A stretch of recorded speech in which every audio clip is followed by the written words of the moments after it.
네, 오늘 말씀 야고보서 2장 14절에서 26절 말씀 읽도록 하겠습니다. 내 형제들아, 만일 믿음이 있노라 하고 행함이 없으면 무슨 유익이 있으리요? 그 믿음이 능히 있습니다. 내 형제들아, 만일 믿음이 있노라 하고 행함이 없으면 무슨 유익이 있으리요? 그 믿음이 능히 자기를 구원하겠느냐? 만일 형제나 자매가 배고프고 일용할 양식이 없는데 너희 중에 누구든지 그에게 이르되 평안히 가라, 덥게 하라, 배부르게 하라 하며 그 몸에 쓸 것을 주지 아니하면 무슨 유익이 있으리요? 이와 같이 행함이 없는 믿음은 그 자체가 죽은 것이라. 어떤 사람은 말하기를 너는 믿음이 있고 나는 행함이 있으니 행함이 없는 내 믿음을 내게 보이라. 나는 행함으로 내 믿음을 네게 보이리라 하리라. 내가 하나님은 한 분이신 줄 잘하는도다. 계시도 믿고 떠느니라. 아, 허탄한 사람아, 행함이 없는 믿음이 헛것인 줄을 알고자 하느냐? 우리 조상 아브라함이 그 아들 이삭을 제단에 바칠 때 행함으로 의롭다 하심을 받은 것이 아니냐. 네가 보거니와 믿음이 그와 그의 행함과 함께 일하고 행함으로 믿음이 온전하게 되었느니라. 이에 성경에 있다. 아브라함이 하나님을 믿으니 이것을 의로 여기셨다는 말씀이 이루어졌고 그는 하나님의 것이라 칭함을 받았나니. 이로 보건대 사람의 행함으로 의롭다 하심을 받고 믿음으로만은 아니니라. 또 이와 같이 기생사람이 사자들을 적대하여 다른 데로 나가게 할 때에 행함으로 의롭다 하심을 받은 것이 아니냐. 몸이 죽음 같이 행함이 없는 믿음은 죽은 것입니다.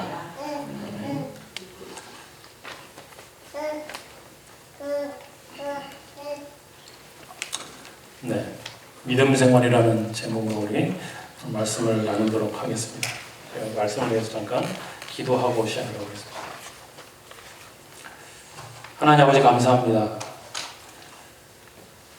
예수님 아니었으면 정말 이 세상에서 우리가 아무 소망 없이 살아갔을 텐데 하나님의 은혜로 우리를 구원해 주시고 정말 영원한 것을 바라보면서 살아가게 하시는 은혜 감사드립니다. 오늘도 예배를 통해서 우리를 만나 주실 하나님을 기대합니다. 성령께서 말씀을 전하고 듣는 우리 모두의 마음 가운데 하나님 말씀에 대한 사모함을 허락해 주시고 또 말씀대로 살 수 있도록 도와주셔서 우리 삶 속에 예수님 닮아가는 증거들로 채워질 것을 바라고 소원하는 시간이 되길 원합니다. 말씀에 집중하지 못하게 하는 모든 세상의 염려와 걱정들을 주님의 십자가 앞에 내려놓습니다. 생명수 같은 주님의 말씀으로 내 영과 혼과 육신을 새롭게 하여 주시옵소서. 예수님 이름으로 기도드렸습니다. 아멘.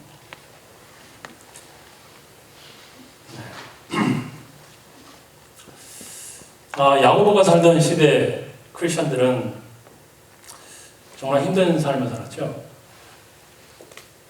크리스천들을 싫어했습니다. 제가 아마 첫 번째 설교에서 말씀드렸던 것 같은데 이 가족도 아닌 사람들이 몰래 모여가지고 둘이 형제 자매라고 부르면서 교제하니까 저 사람들은 정말 도덕이 없는 정말 비도덕적인 사람들이구나 하면서 비난을 했고 또 모일 때마다 예수님의 살과 피를 나눠 먹는다고 하니까 이미 죽은 예수인데 어떻게 살을 뜯어먹고 또 피를 나눈다고 하지? 저 사람들은 식인종이라고 하면서 비난하고 또 진짜 왕은 로마 황제 시전 때 죽은 예수가 왕이라고 하고 그리고 그 예수가 다시 돌아온다 그 예수를 기다리고 있다고 하니까 저 사람들은 정말 이성을 상실한 광신도구나 이렇게 생각했습니다. 그래서 네로 황제가 로마에 불을 지르고 나서 저것은 크리스찬들이 불을 낸 거야 라고 거짓말을 했는데 사람들이 그래 크리스찬들이라면 충분히 저로보다 남을 사람들이지 하면서 그 거짓말을 믿었죠. 그리고 크리스찬들은 원형 경기장에서 사자들에게 잡혀서 죽었습니다. 오늘날 교회는 어떻습니까? 오늘날 교회도 우리 크리스천들이 욕을 먹고 있죠. 세상 사람들이 교회를 향해서 비난을 합니다. 교회 다닌다고 하는데 교회에 다니지 않는 사람들과 특별히 다른 삶을 사는 것도 아니고 때로는 교회에 다니지 않는 사람들보다 훨씬 더 비도덕적인 삶을 살고 있기 때문입니다. 그래서 믿는 사람들이 더 한다고 하고 저런 삶이 크리스천의 삶이라면 나는 교회 안 나간다 라고 많은 사람들이 있죠. 야고보가 살던 시대나 지금 세상 사람들은 크리스천들을 싫어합니다. 그런데 차이점이 있습니다. 야고보가 살던 시대 크리스천들은 어떻게 하든지 하나님의 말씀대로 살려고 노력했기 때문에 사람들한테 욕을 먹었죠. 근데 요즘 크리스천들은 하나님의 말씀대로 살지 않기 때문에 교회 다니는 사람들이 왜 저렇게 살지? 하면서 세상 사람들이 오히려 교회를 걱정하고 크리스천들을 비난하는 것입니다. 오늘 본 말씀 보면 야고보의 편지를 받는 형제자매들 중에서도 믿는다고 하면서도 믿음대로 살지 못하는 사람들이 있었던 것 같습니다. 14절 말씀인데요. 내 형제들아 만일 사람이 믿음이 있노라 하고 행함이 없으면 무슨 유익이 있으리요. 어떤 사람이 자기 예수 믿는다 하고 예수 믿고 천국 간다고 말은 하는데 삶은 전혀 예수 믿는 사람 같이 살지도 않고 천국 바라보면서 산다고 하는데 이 세상이 마지막인 것처럼 전부인 것처럼 살아가고 있는 사람들이 있다는 거죠. 그래서 야고보가 그렇게 살면 안 된다고 하는 말씀이죠. 맞는 말씀입니다. 그렇죠? 그런데 이어진 말씀이 우리를 좀 불편하게 하죠. 그 믿음이 능히 자기를 구원하겠느냐. 그 믿음이 자기를 능히 구원하겠느냐. 믿음과 삶이 매치되지 않는 사람들은 구원을 얻을 수 없다는 것입니다. 이 말씀이 불편하게 들리는 이유가 있죠. 왜냐하면 우리는 내가 이 세상에 살면서 뭔가 착한 일을 해서 천국 가는 것이 아니라 예수님을 믿었기 때문에 그 믿음으로 하나님 나라에 간다고 우리가 항상 들었기 때문에 바울이 그렇게 말했기 때문에 설교 시간에 항상 수없이 많이 들었던 그런 말씀이죠.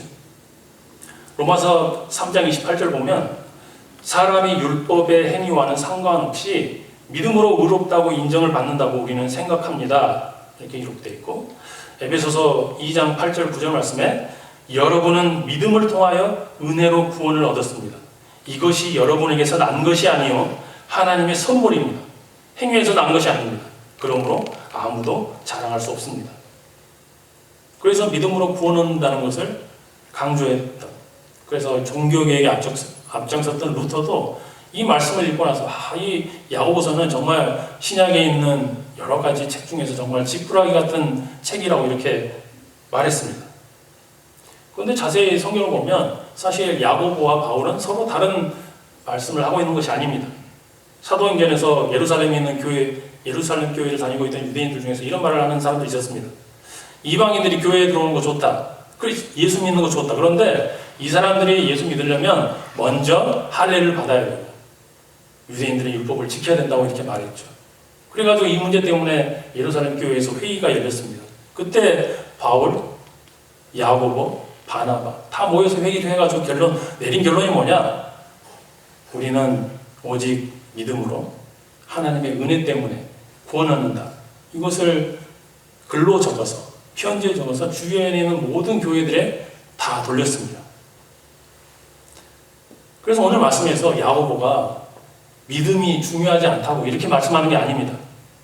믿음으로 구원 얻는 거 그거 맞는데 그 믿음이 정말 구원에 이르는 참 믿음이라면 예수님 말씀에 순종하는 그런 삶을 살아야 된다는 것이죠. 17절 말씀에서 이와 같이 행함이 없는 믿음은 그 자체가 죽은 것이라 진짜 믿음은 행함으로 이어진다는 것이고 또 행함이 없는 믿음은 가짜라는 그런 말씀이죠. 20절 말씀에도 비슷한 말씀입니다. 허탄한 사람아 행함이 없는 믿음이 헛된 것인 줄 알고자 하느냐?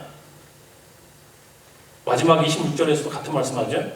영혼 없는 몸이 죽은 것 같이 행함이 없는 믿음은 죽은 것이라고. 예수님께서 같은 말씀하셨습니다. 마태복음 7장 21절에서 나더러 주님 주님 하는 사람이라고 해서 다 하늘나라 들어가는 것이 아니다. 하늘에 계신 내 아버지의 뜻을 행하는 사람이어야 된다. 믿음으로 구원한다고 했던 바울도 마찬가지입니다. 바울이 갈라디아서 5장 6절에서 그리스도 예수 안에는 할례를 받거나 안 받는 것이 문제가 되는 것이 아닙니다. 가장 중요한 것은 믿음이 사랑을 통하여 일하는 것입니다. 우리에게 믿음이 있다면 그 믿음은 사랑으로 드러난다는 것이죠. 내 믿음이 진짜라면. 우리 안에 믿음이라는 씨앗이 떨어지면 반드시 사랑이라는 열매가 나타난다는 것입니다. 오늘 본문에서 야고보가 말하는 가짜 믿음, 진짜 믿음이 무엇인지 한번 살펴보도록 하겠습니다. 첫 번째로 야고보는 믿는다고 하면서 사랑으로 행하지 않으면 가짜 믿음이라고 이렇게 말씀합니다. 15절 16절에서 그 예를 들었는데요. 만일 형제나 자매가 홀벗고 일용할 양식이 없는데 너희 중에 누구든지 그에게 이르되 평안히 가라, 덥게 하라, 배부르게 하라 하며 그 몸에 쓸 것을 주지 않으면 무슨 유익이 있으리요? 형제 자매라고 불렀잖아요. 그러니까 이 사람들은 서로 아는 사람들이에요. 매일 주일마다 예배당에 나와서 같이 예배드리는 사람들이고 송찬식 때 같이 송찬하는 사람들이죠. 그런데 춥고 배고픈 형제에게 이렇게 말하는 거예요. 배틀로즈에 맛있는 집 있습니다. 페이 샌드위치 가게도 있고 코브 하와이안 코브 그릴 이런 데 맛있는 데가 있거든요. 거기 맛집이에요. 다 추워가지고 아무것도 못 입고 있는데 노드스트롬에서 저기 캐나다 구스 세일하던데 그거 입으면 하나만 입어도 웬만한 추위는 다 견딜 수 있습니다. 제가 기도해 드릴게요. 평안할 수 있도록. 이렇게 말한다는 거죠. 말로 때우면서 실제 돕지 않는다 그러면 이런 믿음은 진짜 믿음이 아니라는 거예요. 17절 말씀대로 하면 이건 그냥 죽은 믿음이라고 이렇게 말씀하네요.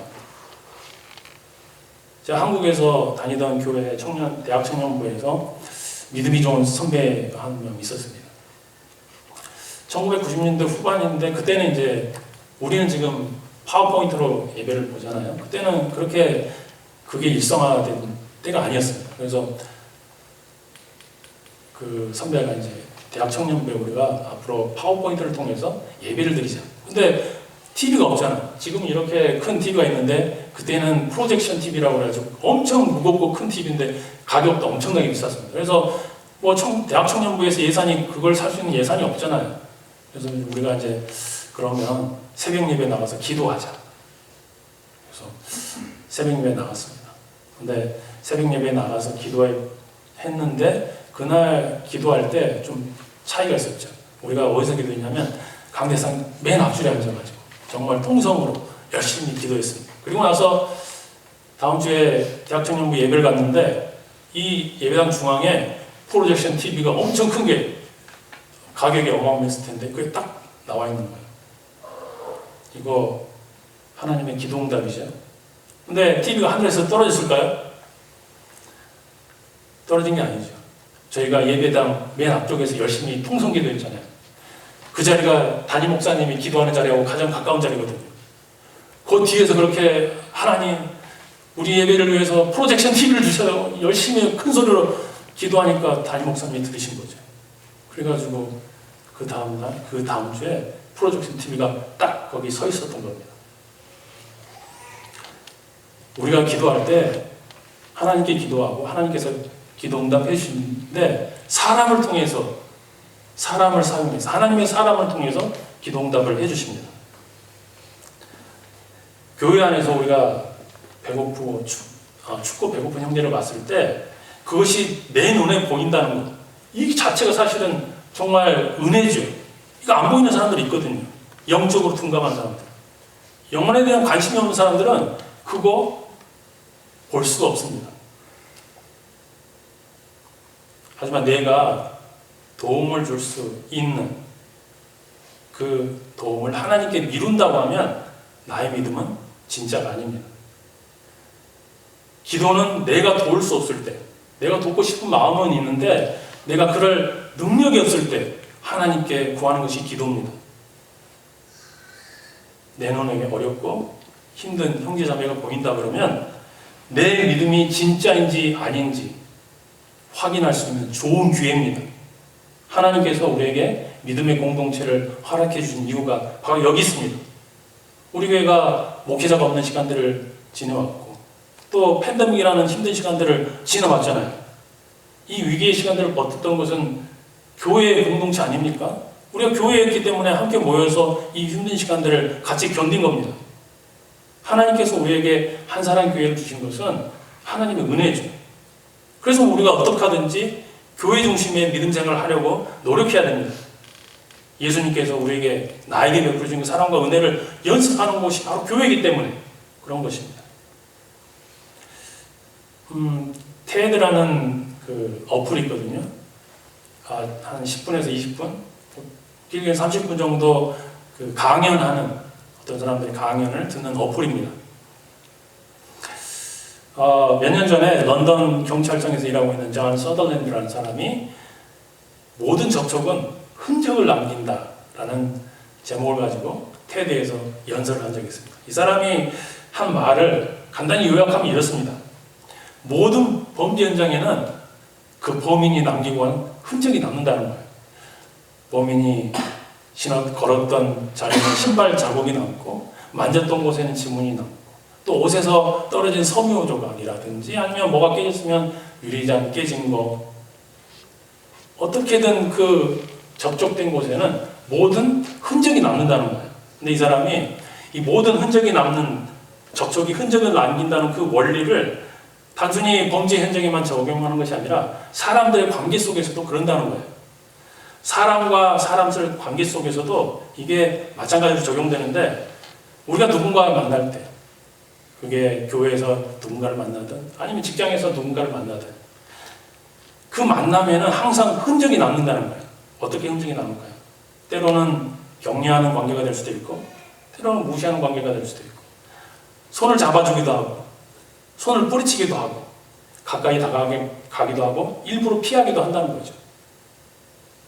때로는 축복하기도 하고 때로는 그 사람을 저주하기도 하고 하나님께서 우리에게 주신 모든 만남에 그 만남에 서로에게 그 만남의 흔적이 남는다는 그런 말씀입니다. 우리가 우리 안에 구원을 받을 만한 진짜 믿음이 있다 그러면 그 믿음은 우리 삶 가운데서 보여지게 되어 있습니다. 예수님 말씀에 순종하는 삶을 살게 되어 있는 것이죠. 특별히 예수님께서 우리에게 허락해 주신 그 믿음의 공동체, 이 교회 안에서 형제 자매들을 향한 사랑과 섬김의 모습으로 나타나게 되어 있다는 것이죠. 서로에게 사랑의 흔적, 섬김의 흔적, 격려의 흔적, 위로의 흔적 이런 흔적을 남기는 삶을 통해서 우리의 믿음이 진짜라는 것을 하나님 앞에 증명할 수 있다는 거예요. 사람들 앞에. 두 번째, 야고보는 믿음에 대한 지식을 구원에 이르는 믿음이라고 착각하면 안 된다고 이렇게 말씀합니다. 19절 말씀 보면 네가 하나님은 한 분이신 줄을 믿느냐? 잘하는도다. 귀신들도 믿고 떠느니라. 떠온다고 했죠. 귀신들도 다 안다는 거예요. 귀신들도 알고 떤다는 건데 야고보는 만약 믿음이 하나님이나 하나님 말씀에 대한 그러한 올바른 지식이라고 말한다 그러면 그런 지식들은 귀신들도 다 가지고 있다는 거예요. 그런 믿음은 귀신도 가지고 있다는 거죠. 성경에 나온 귀신들은 예수님에 대해서 정말 잘 알고 있었습니다. 예수님이 하나님의 아들이라는 거 알고 있었고 예수님이 메시아라는 사실도 알고 있었습니다. 예수님이 십자가에서 죽으신 거, 죽고 나서 사흘 후에 다시 살아나신 거, 하늘로 올라가신 거 이거 귀신들도 다 알고 있었거든요. 심판이 있다는 것도 알았습니다. 심판이 있다는 걸 알았으니까 떨었죠. 그런데 예수님에 대해서 머릿속으로 알고 있는 그것이 사실이라는 것을 믿고 있어도 아무 소용이 없었습니다.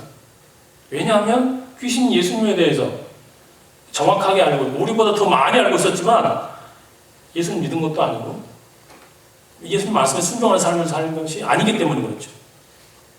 앞에서 잠깐 읽어봤던 마태복음 7장 21절에서 22절 말씀을 제가 다시 한번 읽어보겠습니다. 나더러 주님 주님 하는 사람이라고 해서 다 하늘나라에 들어가는 것이 아니다. 하늘에 계신 내 아버지의 뜻을 행하는 사람이야 이라야 들어간다. 그날에 많은 사람이 나에게 말하기를 주님, 우리가 주님의 이름으로 예언을 하고 주님의 이름으로 귀신을 쫓아내고 또 주님의 이름으로 많은 기적을 행하지 않았습니까? 할 것이다. 그러니까 주님 이렇게 외치는 걸 보니까 예수님 안다는 거잖아요. 예수님께 뭘 들어가지고 배운 게 있다는 거잖아요.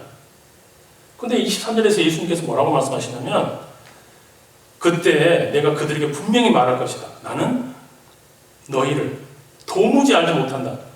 불법을 행하는 자들아, 내게서 물러가라.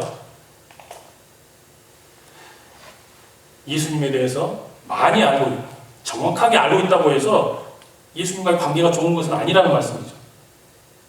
우리가 성경 읽고 제자훈련하고 뭐 때로는 유튜브에서 좋은 목사님 설교도 듣고 뭐 신학책 같은 거 좋은 책들을 읽잖아요. 근데 그 내 머릿속에 들어온 모든 그 말씀이나 뭐 하나님에 대한 지식이나 성경에 대한 지식들이 내 삶 가운데 내 삶으로 이게 사라지지 않는다 그러면 내가 가지고 있는 믿음은 귀신이 가지고 있는 믿음이랑 똑같다는 그런 말씀이잖아요. 우리 머릿속에 있는 하나님에 대한 지식들이 삶 가운데 나타나야 됩니다. 그 지식이 내 머릿속에만 담겨 있으면 하나님과 관계가 깨지고 사람들과의 관계가 깨집니다. 예를 들어 볼까요? 바리새인들이 그랬거든요. 바리새인들은 뭐 신약에 나오는 어떤 사람들보다 성경에 대해서 너무 잘 알고 있었고 어떻게 하면 말씀을 잘 지킬 수 있을지 너무 잘하는 사람들이었어요. 그런데 그 지식 가지고 한 게 뭐였냐면 다른 사람들을 판단하고 정죄했죠. 도움이 필요한 사람 봐도 저 사람이 도움을 받을 만한 사람이야? 조사해봐. 어떤 방법으로 저렇게 도와주는 게 맞아? 조사해봐. 안식일 날 도와주는 게 맞아? 알아봐. 정말 힘들고 어려운 형제들, 정말 도움 필요한 사람들 보면서 그런 엉뚱한 생각을 하고 있었다는 거죠. 말씀에 대해서 너무 잘 알고 하나님을 사랑한다고 하고 그러는데 이렇게 적용했다는 거예요.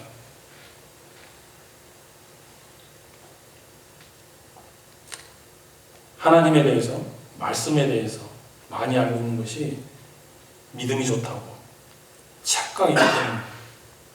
믿음이 좋다는 것은 우리가 이미 살펴봤지만 관계가 좋은 것입니다. 하나님과의 관계가 좋고 우리 주의 형제자매들과의 관계가 좋은 것. 내가 하나님을 사랑하고 또 하나님께 받은 그 사랑을 통해서 주의 형제자매들을 사랑하는 것. 이것이 바로 믿음이 좋은 것이거든요. 우리 교회가 어떻게든 하나님 말씀대로 살려고 노력하고 또 하나님께서 기뻐하시는 일에 정말 그 일들을 하려고 성경적인 교회가 되려고 애썼던 것처럼 앞으로 하나님을 더 사랑하고 또 형제자매들, 주위에 있는 형제자매들을 더 사랑하는 삶을 통해서 하나님께서 내게 주신 그 믿음이 진짜라는 것을 증명하는 저와 여러분이 되기를 기도합니다. 야고보는 구원을 받을 만한 믿음이 진짜인지, 진짜 믿음이 무엇인지 그것을 행함으로 증명했던 두 사람의 예를 들거든요. 아브라함과 라합이라는 사람입니다. 아브라함 너무도 잘 알죠. 아브라함은 믿음의 조상이잖아요. 하나님께서 특별히 선택한 사람인데 두 사람 너무 다른 사람이죠. 아브라함은 이스라엘 사람이고 그 다음에 믿음의 조상이고 의로운 사람이고 그런데 라합은 가나안 여자잖아요. 이스라엘 편에서 보면 적이거든요. 여자고 그 다음에 또 몸 파는 여자였잖아요. 그러니까 너무 다른 사람이에요. 이렇게 다른 사람인데 이 사람들이 하나님을 향한 믿음, 그 믿음을 가지고 행동했기 때문에 너무 다른 사람들인데 구원을 얻었다는 그런 말씀이에요. 21절에서 23절 말씀 보면 우리 조상 아브라함이 그 아들 이삭을 제단에 바칠 때 행함으로 의롭다 하심을 받은 것이 아니냐. 네가 보거니와 믿음이 그와 그의 행함과 함께 일하고 행함으로 믿음이 온전하게 되었느니라. 이에 성경에 이른바 아브라함이 하나님을 믿으니 이것을 의로 여기셨다는 말씀이 이루어졌고 그는 하나님의 벗이라 칭함을 받았나니. 하나님께서 아브라함에게 이삭을 바치라고 했을 때 아마 야 이거 하나님 말씀 잘못 들은 거 아니야? 아마 그런 착각을 했을 것입니다. 의심이 들었을 수도 있는데 그러함에도 순종했죠. 불구하고 하나님께서 얼마나 급하셨는지 아브라함아 두 번이나 부르셨습니다. 그 현장에서. 그 아브라함의 믿음이 도대체 어디서 나왔을까? 히브리서 기자가 이렇게 말씀하거든요. 아브라함은 시험을 받을 때 믿음으로 이삭을 바쳤습니다. 더구나 약속을 받은 그가 그의 외아들을 기꺼이 바치려 했던 것입니다. 왜 그랬을까? 일찍이 하나님께서 아브라함에게 말씀하시기를 이삭에게서 네 자손이라 불릴 자손들이 태어날 것이다 하셨습니다. 하나님께서는 이삭을 죽은 사람들 가운데서 다시 되살릴 수 있다고 아브라함은 생각했던 것입니다. 그러므로 비유하자면 아브라함은 이삭을 죽은 사람들 가운데서 되받은 것입니다. 그 자신이 하나님과 관계 속에서 하나님이 받은 그 은혜, 경험들을 통해서 이런 믿음이 나왔다는 거죠. 정말 그 생물학적으로 아이를 낳을 수 없는 나이죠. 아브라함과 사라는 죽은 몸인데 그 몸에서 하나님께서 이삭을 낳게 해주셨다? 그러면 죽은 몸에서 태어난 이 아들을 하나님께서 바치라고 했어요. 내가 드려도 하나님은 충분히 다시 살릴 수 있는 그런 능력의 하나님이라는 것을 믿은 것이죠. 아브라함, 하나님을 향한 이 믿음 때문에 아브라함이 어떻게 보면 자신의 인생에서 가장 위기의 순간이고 정말 힘든 결정을 내려는 그 순간에 그 믿음의 시험을 통과한 것입니다. 라합도 마찬가지입니다. 여호수아가 가나안 땅을 정복하기 위해서 처음으로 정탐꾼을 보냈죠. 그 여리고 성을 정복해야 되는데 2명의 스파이를 보냈습니다. 근데 동네에 소문이 다 났죠. 이스라엘에 스파이 2명이 왔다더라. 그러니까 라합 집에 숨어 있다고 소문이 났어요. 라합의 입장에서 어떡하죠? 이 2명 스파이 숨겨진 거 들통나면 바로 죽음이거든요. 그런데도 불구하고 라합이 이 스파이들을 숨겨줬습니다. 왜냐하면 이집트에서 하나님께서 이스라엘 위해서 하신 일, 그것을 듣고 여호와 하나님이 진짜 하나님이시구나, 그걸 믿었기 때문에, 그 믿음 때문에 그렇게 한 것이죠.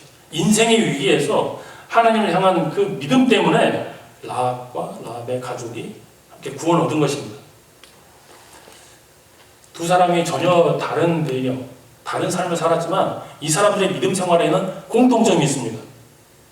두 사람에게 모두에게 이게 가장 힘들고 어떻게 보면 포기하고 싶고 하나님이 정말 믿을 만한 분인가 의심이 되는 상황이었죠. 믿음의 위기죠.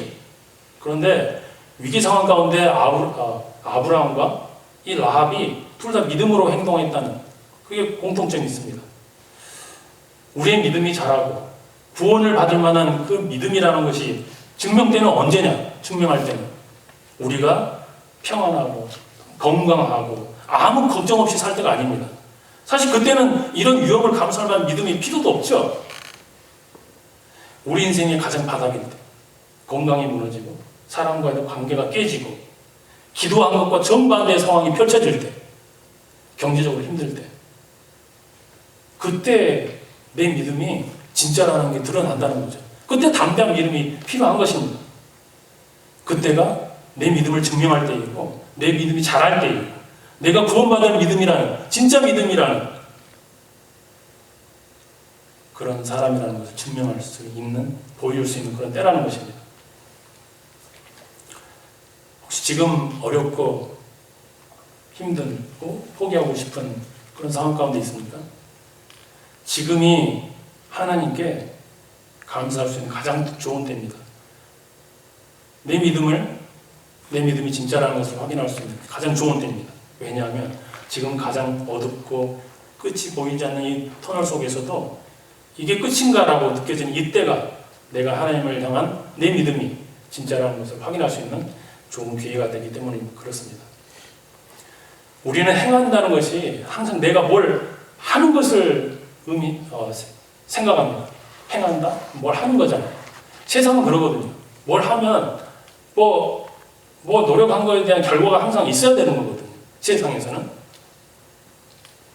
그런데 성경에서는 내가 행한다고 했을 때 그것은 내가 할 수 없음을 인정하고 하나님께서 하실 일을 기대하는 것도 행하는 것입니다. 내가 기도할 때, 하나님 앞에 믿음으로 나아갈 때 그 결과는 항상 꼭 지금이 아니어도 되고, 내가 원하는 방식으로 되지 않아도 되고, 내가 원하는 결과로 나오지 않아도 됩니다. 아브라함이 75세 때 하나님 부르심을 받았잖아요. 근데 정작 아들을 낳은 건 100세에 낳았거든요. 그리고 35년 뒤에 이삭을 바쳐야 되는 그 믿음의 테스트의 순간에 놓였습니다. 아브라함이 하나님의 약속을 믿고 의롭다 하심을 인정받은 후에, 그게 창세기 15장인데 정말 의로움으로 완성된 거. 너는 그래, 내가 의롭다 했는데 이게 정말 의로운 사람으로 완성된 때가 바로 거의 지금 몇 년이 50몇 년이 지난 거잖아요. 그 모든 시간들이 내가 의로운 사람이라는, 하나님의 친구라는 그 타이틀에 어울리는 사람이 되어가는 과정이었고, 의로운 사람이라는 걸 증명하는 그런 시간이었다는 것이죠. 히브리서 11장 6절 말씀에서 믿음이 없이는 하나님을 기쁘게 해드릴 수 없습니다. 하나님께 나아가는 사람은 하나님이 계시다는 것과 하나님은 자기를 찾는 사람들에게 상 주시는 분이시라는 것을 믿어야 합니다. 그러니까 하나님이 우리 믿음 보고 기뻐하신다는 거잖아요. 그런데 그 믿음은 내가 하나님 믿습니다, 뭐 이렇게 단순히 고백하는 믿음이 아니잖아요. 이거 그냥 그 고백으로 끝나는 믿음이 아니라 이게 하나님 앞에 나오는 믿음이에요. 왜 하나님 앞에 나옵니까? 하나님께서 상 주시는 하나님이라는 것을 알기 때문에. 믿음이 있으면 행동한다는 것이죠. 우리가 믿음이 있으니까 기도 자리에 나가는 거예요. 믿음 없으면 기도 자리에 왜 나갑니까? 여기 기도 응답도 안 될 건데. 우리가 예배 자리에 왜 나옵니까? 하나님께서 항상 우리 삶 가운데 함께 하시지만 우리 예배 자리에 하나님께서 특별히 두세 사람이 내 이름으로 모인 곳에 함께 한다고 그러셨잖아요. 이 예배 자리 가운데 하나님께서 특별히 강력하게 임재하시니까 우리가 예배 자리에 항상 나오는 거잖아요. 내가 여전히 하나님을 바라보고 주님 전에 예배자로 나와 있고 내가 주님 앞에 눈물로 기도하고 있는 이 내 모습이 하나님 앞에 정말 믿음으로 행하는 한 부분입니다. 교회에서 우리는 교회 다니는 연수가 다 다르죠. 뭐 짧게는 1년도 될 수 있고 3년, 5년, 10년 아니면 뭐 모태신앙을 가진 분들은 평생 교회를 다니신 분들 계실 텐데 혹시 내 삶 가운데 변화가 보이지 않는다? 그러면 오늘 이 아모스 말씀이 우리 모두에게 도전이 되는 그런 말씀이 됐으면 좋겠습니다. 우리가 예수님을 나의 구주로 받아들였을 때 우리 안에 들어오신 성령께서 일하시기 때문에 우리는 변할 수 있습니다. 그렇죠? 우리는 변할 수, 예수님 닮아갈 수 있습니다. 우리가 야고보가 처음에 말했던 뭐 굶주리고 헐벗고 고통 가운데 그 형제에게 우리가 작은 것을 실천하는 그 믿음부터 아브라함이 자기 아들을 바치는 그 믿음까지 이 무드까지 한 번에 간 거 아니거든요. 아브라함은 우리 다 알잖아. 아브라함은 뭐 기근이 오니까 뭐 애굽 땅에 내려가가지고 아내를 누나라고 속이고 그리고 뭐 또 뭐 기다리지 못하고 다른 첩하고 결혼해가지고 아이 낳고 뭐 실수투성이었거든요. 근데 결국에는 그까지 갔잖아요. 시작은 작은 순종부터 하면 됩니다. 결국 하나님 그 약속 안에서 우리 믿음 가운데 하나님께서는 우리를 정말 우리 믿음이 그 장성한 믿음에 이를 때까지 하나님께서 도와주실 것입니다. 다른 사람이 느끼지 못해도 변화에 느끼지 못해도 하나님은 알고 계시죠. 그렇죠? 그러니까 형제 자매들을 향한 조그만 사랑과 그 섬김의 실천을 통해서 우리의 믿음이 산 믿음이라는 것을 증거하는 저와 여러분의 삶이 되기를 주님의 이름으로 축원합니다.